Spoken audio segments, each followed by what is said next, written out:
Hey, good morning, algebra students. It's Mr. Copperthite here. As you can see, I'm not in school today. I'm just taking care of my daughter, who was diagnosed with pneumonia and had to be taken to the hospital yesterday for all intents and purposes. But she's fine. She's on medication.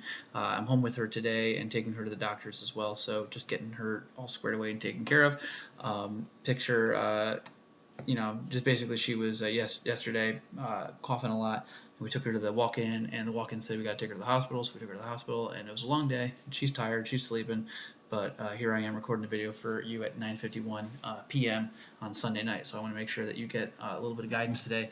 I was planning on showing and working with you today to finish up this activity, as well as letting you collect data and get some freckle work done today, so you'll have pretty good amount of time to take care of that today in this class, so please use the time productively. But in the meantime, I want to make sure I walk through this activity with you and do some of the problems from it, not all of them, but just to make sure you have an idea for all the problems that are featured in the packet. So the first problem I want to show you is a 1a here. So we have a slope of 3 over 2, and we're starting at a point. So our objective here is to start at the point, which in this case is 2, 0, and basically arrive at a second point using the slope that's provided. Because as we know, if we need 2 points, we get a line. But if we have a point and then a slope, that basically is allowing us to show the line that would be generated through that point with that slope. So if we want to do this, we can do this two ways. Number one, we can do it graphically. We can say, well, look, the slope is 3 over 2. That's the change in y over the change in x, 3 over 2. So if we literally go up 3 and over 2, we will arrive at the point that we are looking for, which in this case is the coordinates 4, 3. Right, and then let's put parentheses around that. 4, 3. Okay, so we can do that graphically, just like that, using the slope. Or another way to look at it also is we could just basically do a direct addition.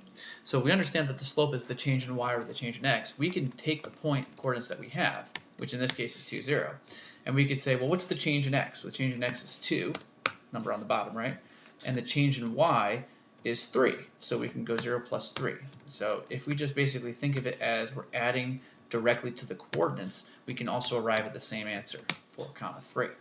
So we can do that graphically, and we can do that sort of algebraically as well. So the point here we can get there, we would say that the second point here is 4, 3. So the answer to that. Okay, so there's your answer to 1a. Now 1b would do the same way, except notice that it's negative. So when it's negative, a good way to think about this is you're going to go down 1 over 4, right? So when you have a negative, if you just think of applying the negative to the y, but always go to the right with x, or a couple ways you can go about that. Basically, when you're supplying another point, it's easiest to just go down and right. But if you go opposite, obviously, if you wanted to go back and left, you could. You can go up 1 and then left 4, but down 1 over 4 also works, and over in this case to the right. Okay, so that's that page. We'll do another one over here. We got a point here of -3, -5, and that's going to be one. We're going to do 2a here. Same objective here. We have a point. We have a slope. So in this case, -3, -5 is going to be 1, 2, 3, 1, 2, 3, 4, 5, -5, 3, -3, -5, with a slope of 2. And the reason we're putting this on here is just so you understand that even when the slope is a whole number, there really is an invisible 1 underneath, right? Let me just draw that one a little bit better. There is this visible 1 right underneath it, right? So 2 over 1 really means up 2 over 1. So if we use the same principle and the same objective, same procedure as before, we can basically go up 2 and, oops, I gotta click out of that first before I can go to the next area. There we go, and over 1, right? So not a very, I should use thinner arrows for that next time. And put a point there, right? So that's going to be -2, -3. So we use the same way. We can just basically add 2 to the y and add 1 to the x. So the either one of those ways works. So our answer here is that the point is -2, -3. Right? So our next point would be that. Okay? And that would be that. And then the same thing here with -3 as the slope. That means -3 means down 3 and then over 1. Okay? So keep that in mind as well. All right. Now, the next thing, and I know I didn't put this on, actually I put it on the front slide here. The beginning of your packet has this very important formula, and I want to highlight this for you right here, okay? This formula is something you definitely want in your notes, okay? And I know I'm kind of over-highlighting that. That's okay. This formula right there definitely goes in your notes, okay? y2 minus y1 over x2 minus x1. All right, now here's something that's important. when we do this formula, okay, we're going to basically, it doesn't matter what point you make x1 and y1 and which point you make x2 and y2, as long as A, you use the x coordinates, and B, if you use 1 as your x1, you have to use 5 as your y1. So basically make sure that you're not mixing and matching. Don't say that, 1, 5 is going to be negative, 1 is going to be x1 and 5 is going to be y2. Or even worse, don't think that it's y2 minus y1 is 5 minus 1, right? So you want to make sure that you're not using the same point for each of the scenarios. So a couple of ways we can kind of go about that as well.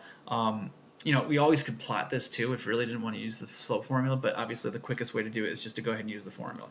So if we have 1, 5, and 2, 9, we're going to use the slope formula for this. So m equals, we're going to do y2, I forgot my shortcut key for subscript. I know there's a way to do it. Y2 minus y1, and I'm still on subscript, minus, thought I was still on subscript. Hello. Hey, let's watch Mr. Copperthite fight with technology. How about it? Let's try that again. All right, m equals, don't mind me, I'm going to skip the subscripts, that's all right, right? Y2 minus y1 divided by x2 minus x1. I'm even going to keep it written like that, okay? Same formula, just different formula. So here's what we're going to do. We're going to make sure that we make the y2 equal the y of one of the points. So I'm going to use, this is my y2, so I'm going to make this 5. This is going to be my 5. I'm going to use the thinner marker on this one. Oh, darn it, I redid that. Here we go. 5, we're going to make that 5, and that means we're going to go 5 minus the other y coordinate, which is 9. So that's going to be 9. 5 minus 9, and then this one here, we're going to go in the same order. This is important. 5 minus 9, if I make this my y2, this must be my x2. So I'm going to go 1 minus 2. So in this case, 5 minus 9 is negative 4. And 1 minus 2 is negative 1. So this equals a slope of positive 4. So that's my m. Okay? So in this case, the slope of the line is 4. Now, another way you can look at this, again, is you can do it by a change, right? From 1 to 2, that's plus 1. From 5 to 9, that's plus 4. So the change in y is 4 over 1. You can also do that, right? You can do the change in x and the change in y and just put them over each other. That also works. Let's do another one. Let's do letter D here, right? So 8, negative 8, 6, and 4. So let's kind of use both techniques to do that. So y2 minus y1. So if I kind of grab this, let's grab this formula here, and we'll duplicate this. I'm supposed to be able to duplicate it. Copy, and we'll paste it right there. Of course, it's going to put it right back where it was. All right, here we go. So in this case, y2 minus y1. We're going to go negative 8 minus 4. Right, negative 8 minus 4. And then over here, we're going to go, if I did negative 8 here, that's my y2. I'm going to make, sorry, yeah, my y2, I'm going to make this my x2. That's going to be 8 minus 6. So 8 minus 4 is, negative 8 minus 4 is negative 12. And 8 minus 6 is 2. So this is a slope of negative 6. Negative 6. That's a terrible 6 right there. 6. All right. And then if I do the same thing, same rule, kind of same technique, if I just do change x over change y, I can kind of get the same exact thing. Negative 8 minus 4 is, from negative 8 to 4 is a change of 12, and from 8 to 6 is a change of negative 2. So I can kind of do the same thing. If I did negative 8 to 4, that's 12. 8 to 6 is negative 2. Either way I do it, I would get negative 6. So the slope formula works there. All right, lastly, the last topic in this is talking about unit rates. Now, a unit rate always has a denominator of 1, so that's important. Unit rate, right? You talked about unit rates in 6th grade when you had 6th grade math. If you had Mr. Lynch probably for 6th grade, he talked a lot about unit rates in Common Core math in 6th grade. Whoever you had for 6th grade math definitely talked about it. Basically, when the denominator equals 1 and you're comparing two different quantities, you've got yourself a unit rate. So saying something is $8 per hour, like somebody might earn money at a rate of $8 per hour, or they might charge somebody for something like babysitting at a rate of $8 per hour. It's the same thing as if you would charge $16 for 2 hours.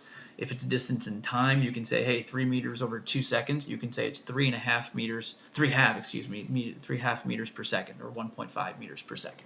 So unit rates basically is if you have a slope and you have a denominator that's not 1, you can divide the two numbers and get an expression for the value it is per unit of x, right? So in this case, in this graph, this distance here, this time, and here, if we were to look at the slope, the rate of change, we can express it as both slope and with unit rate. So let's try that. So with this problem here, we're going to pick 2 points. Average rate of change or the slope in meters per second. So let's pick a point here. We'll pick this point here.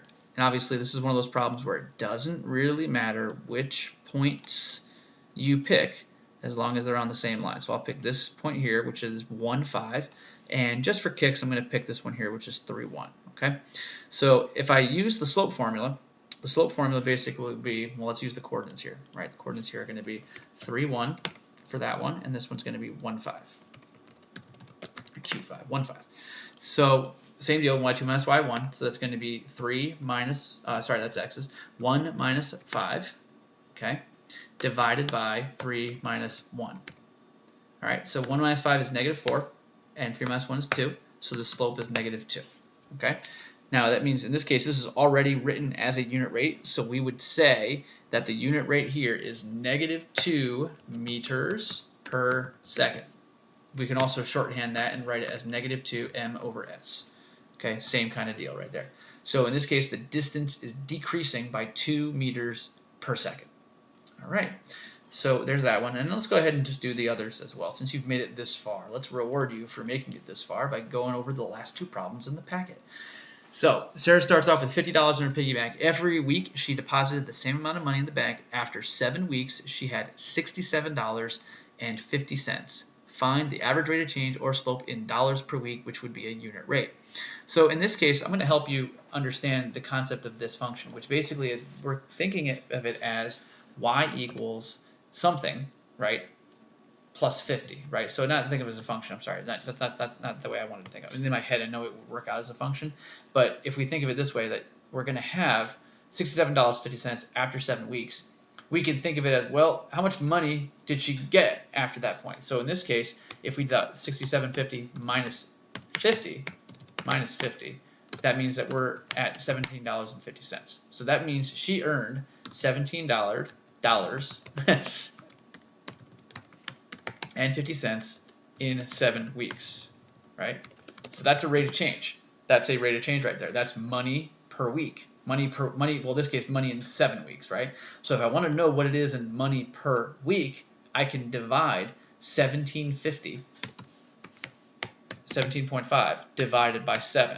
Okay, so if I do 17.5 divided by 7, that should be, well, let's see, that's 14. 14 would be 2, and then that leaves 375. 375 is a little bit more. 350, excuse me, 350 is a little bit, that's $2.50. So it's $2.50 per week, okay?